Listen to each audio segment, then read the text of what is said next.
नमस्कार, मैं हूं सोनाली। आप देख रहे हैं समाचार एक्सप्रेस न्यूज।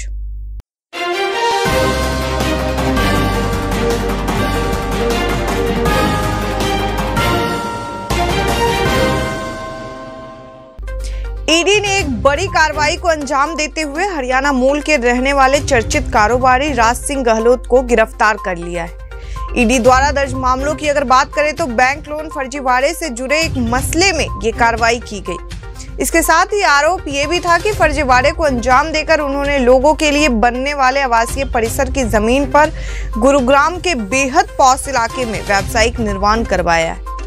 वहां एम्बियंस मॉल का निर्माण करवाया गया है, जिसके चलते वो जांच एजेंसी के रडार पर आ गए। ईडी द्वारा दर्ज मामले के मुताबिक दिल्ली जयपुर नेशनल हाईवे के पास आवासीय परिसर के लिए 19 एकड़ जमीन आवंटन किया गया था, लेकिन राज सिंह गहलोत ने मात्र 7.9 एकड़ जमीन पर आवासीय परिसर का निर्माण किया। बाकी के बचे जमीन पर अपने और अपनी कंपनी का मुनाफा कमाने के लिए उस जमीन का दुरुपयोग करते हुए वहां व्यावसायिक मॉल और अन्य दूसरे व्यावसायिक इमारतों का निर्माण करवा दिया, जिसका फायदा उन्हें व्यक्तिगत तौर पर हुआ। लेकिन जब इस मामले में उन्हें जनहित याचिका PIL दायर किया, तब ये तमाम फर्जीवाड़ा सबके सामने आया। इस मामले को गंभीरता को देखते हुए CBI द्वारा दर्ज मामले के बाद ईडी की टीम ने जब छापेमारी की, तब काफी महत्वपूर्ण दस्तावेज और सबूत तफ्तीश करने वाली टीम के हाथ लगे थी। उसी के आधार पर कई बार राज सिंह गहलोत से पूछताछ हुई, लेकिन वो लगातार झूठ बोलते रहे। लिहाजा इसी बात के मद्देनजर उन्हें गिरफ्तार किया गया। दिल्ली सरकार के शिक्षा निदेशालय ने दिल्ली के शेख सराय स्थित APJ स्कूल के प्रबंधन को अपने हाथ में लेने के लिए कारण बताओ नोटिस जारी करने का निर्णय लिया है। मनमाने तरीके से बढ़ाई गई फीस को वापस लेने के लिए केजरीवाल सरकार की ओर से कई बार आदेश जारी किए जा चुके हैं, लेकिन APJ स्कूल प्रबंधन उन्हें आदेशों का पालन करने में हर बार विफल रहा। मुख्यमंत्री अरविंद केजरीवाल ने APJ स्कूल के प्रबंधन को अपने हाथ में लेने के लिए शिक्षा निदेशालय के प्रस्ताव को मंजूरी दे दी है। अब यह फाइल LG के पास भेजी गई है। डिप्टी CM मनीष सिसोदिया ने अभिभावकों को आश्वस्त किया है कि दिल्ली सरकार हमेशा उनके साथ खड़ी है, किसी भी तरह का अन्याय नहीं होने देगी। आगामी दिल्ली नगर निगम चुनावों को लेकर जहां सभी पार्टियां पूरी तरह से मैदान में उतरने लगी है, वहीं एक दूसरे पर आरोप प्रत्यारोप की राजनीति भी चरम पर है। ऐसे में जनता भी अब अपने पार्षदों का रिपोर्ट कार्ड तैयार करने में लगी हुई है। क्षेत्रीय पार्षद के कार्यों और उनकी नाकामियों के खिलाफ आवाज बुलंद करने में जुट गई है। ताजा मामला तिलक नगर विधानसभा के अंतर्गत आने वाले साउथ MCD के 13S वार्ड की है। गली के सामने आया है, जहां पर आम आदमी पार्टी के क्षेत्रीय पार्षद ने 1 साल पहले तोड़ी गई सही सलामत गली को अभी तक दुरुस्त नहीं कराया है। इस मामले को लेकर क्षेत्रीय पार्षद के खिलाफ स्थानीय जनता ने गुस्सा जताते हुए न केवल उनके घर के सामने तालियां पीटकर नारेबाजी की, बल्कि आम आदमी पार्टी के राष्ट्रीय संयोजक और दिल्ली के मुख्यमंत्री अरविंद केजरीवाल को भी ईमेल के जरिए पार्षद की शिकायत की है। साथ ही आम आदमी पार्टी के क्षेत्रीय विधायक जर्नल सिंह से भी इस मामले में हस्तक्षेप कर आम लोगों की समस्या को दूर करने की गुहार लगाई है। उत्तर प्रदेश विधानसभा चुनावों को लेकर अब राजनीतिक पार्टियों ने पूरी तरह से कमर कस ली है। इसके लिए अब गुना भाग के समीकरण भी बैठाए जा रहे हैं। खासकर जातिगत समीकरणों के जरिए पार्टियां बड़ा समूह अपनी ओर खींचना चाह रही है। ऐसा ही कुछ बसपा और सपा भी करती दिखी। उन्होंने सम्मेलन कर ब्राह्मणों को साधने की कवायदा की। अब बीजेपी ने भी इस राजनीतिक सोच को आगे बढ़ाते हुए पिछड़े वर्ग को अपनी तरफ करने की ठानी है, और इसी के चलते अब पार्टी विश्वकर्मा सम्मेलन करवाने जा रही। इसकी तैयारियों को लेकर बैठकों का दौर भी शुरू हो गया है।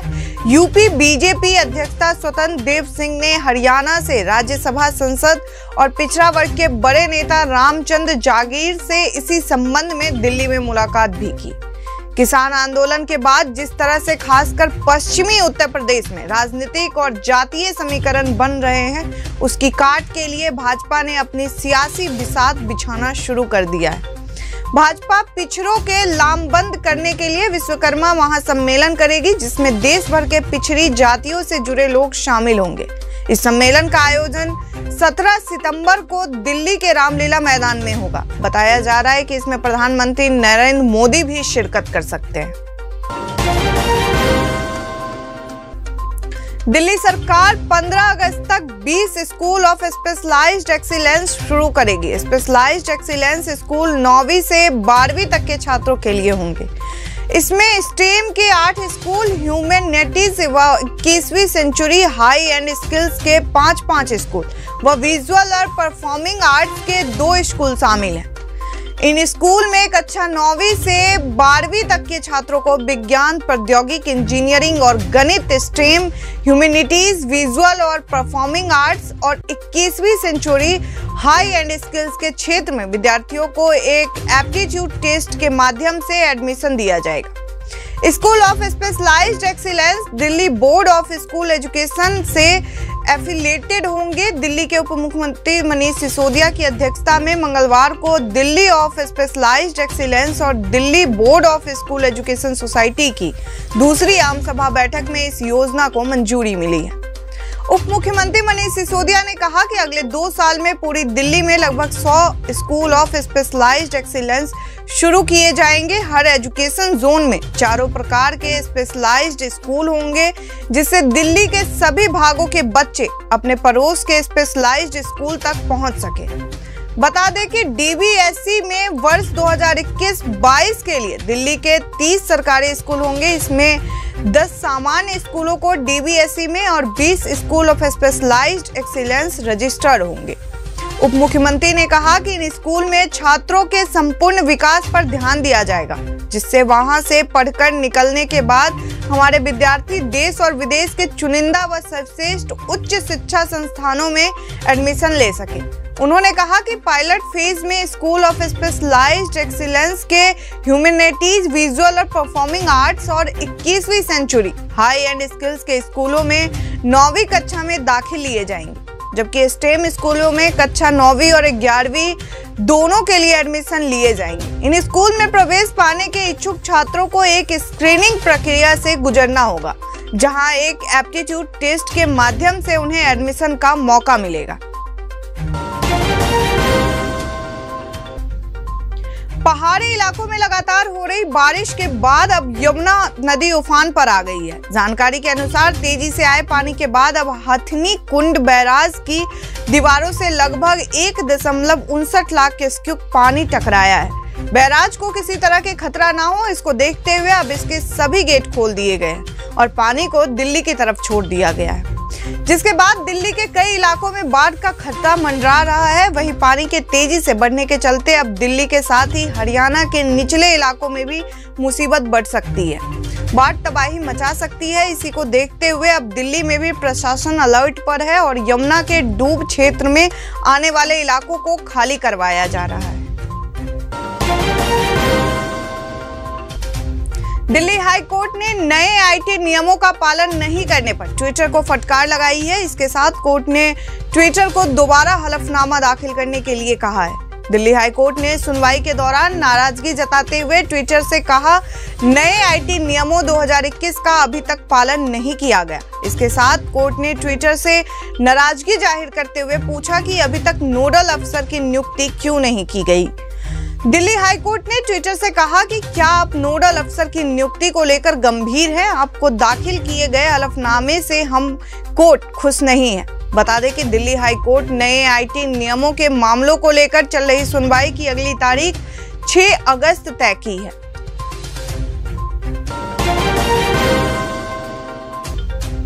कोरोना की जांच के लिए कई बार स्वाब सैंपल देना भी ब्लैक फंगस की बड़ी वजह हो सकती है। दिल्ली एम्स में हाल में हुए एक अध्ययन में यह चौंकाने वाली जानकारी सामने आई है। शोधकर्ताओं का कहना है कि सैंपल लेते वक्त स्वाब का नाक में घुमाने से फंगस और अन्य बैक्टीरिया को शरीर में घुसने से रोकने वाली नेसल म्यूकोसा चोटिल हो सकती है। इससे ब्लैक फंगस का संक्रमण होने का खतरा बढ़ सकता है। एम्स के मेडिसिन विभाग के प्रमुख प्रोफेसर नवीद विक की अगुवाई में यह शोध 352 मरीजों को पर हुआ है, जिनमें 152 मरीज कोरोना के साथ ब्लैक फंगस से संक्रमित थे, जबकि 200 मरीज सिर्फ कोरोना से पीड़ित थे। 2024 में होने वाले लोकसभा चुनाव के लिए अभी भी गोलाबंदी शुरू हो गई है। बुधवार को जहां एक तरफ ममता बनर्जी विपक्षी नेताओं के साथ बैठक करती रही, वहीं दूसरी तरफ राजद नेता लालू प्रसाद यादव के साथ एनसीपी प्रमुख शरद यादव और सपा के वरिष्ठ नेता रामगोपाल यादव ने मुलाकात की। इस दौरान पूर्व मंत्री अखिलेश सिंह भी मौजूद रहे। लालू की बेटी राज्यसभा सांसद मीसा भारती के ये आवास पर यह मुलाकात हुई। चारा घोटाले में जमानत मिलने के बाद से लालू यादव एक बार फिर विपक्षी राजनीति की धुरी बनते जा रहे हैं। बड़े मामलों पर विपक्षी नेताओं का उनसे मिलना और विचार विमर्श करने का सिलसिला जारी है। बताया जा रहा है कि विपक्षी नेताओं ने लालू यादव से मिलकर उनके स्वास्थ्य के बारे में जानकारी ली। इसके साथ ही देश की राजनीतिक पर भी चर्चा की गई। कहा जा रहा है कि चर्चा का मुख्य विषय मानसून सत्र में मोदी सरकार की घेराबंदी की रणनीति रही। इन नेताओं के बीच घंटों बातचीत हुई। इस दौरान देश की वर्तमान राजनीति परिदृश्य और संसद के वर्तमान मानसून सत्र के महत्वपूर्ण विषयों पर चर्चा की गई। मुलाकात का फोटो खुद मीसा ने ट्वीट किया है। इसमें मीसा भारती, शरद पवार, लालू यादव, रामगोपाल यादव दिखाई दे रहे हैं। राजधानी दिल्ली में शराब पीने की उम्र 25 से घटकर 21 साल किए जाने पर हाईकोर्ट ने बुधवार को केजरीवाल सरकार से जवाब मांगा है। कोर्ट ने सरकार की नई आबकारी नीति को चुनौती देने वाली याचिका पर यह आदेश दिया है कि याचिका में शराब पीने की उम्र 25 से घटकर 21 साल करने सहित कई प्रावधानों को चुनौती देते हुए इसे रद्द करने की मांग की है। बता दें कि याचिका में कहा है कि राजधानी में फिलहाल शराब पीने की न्यूनतम उम्र 25 साल है।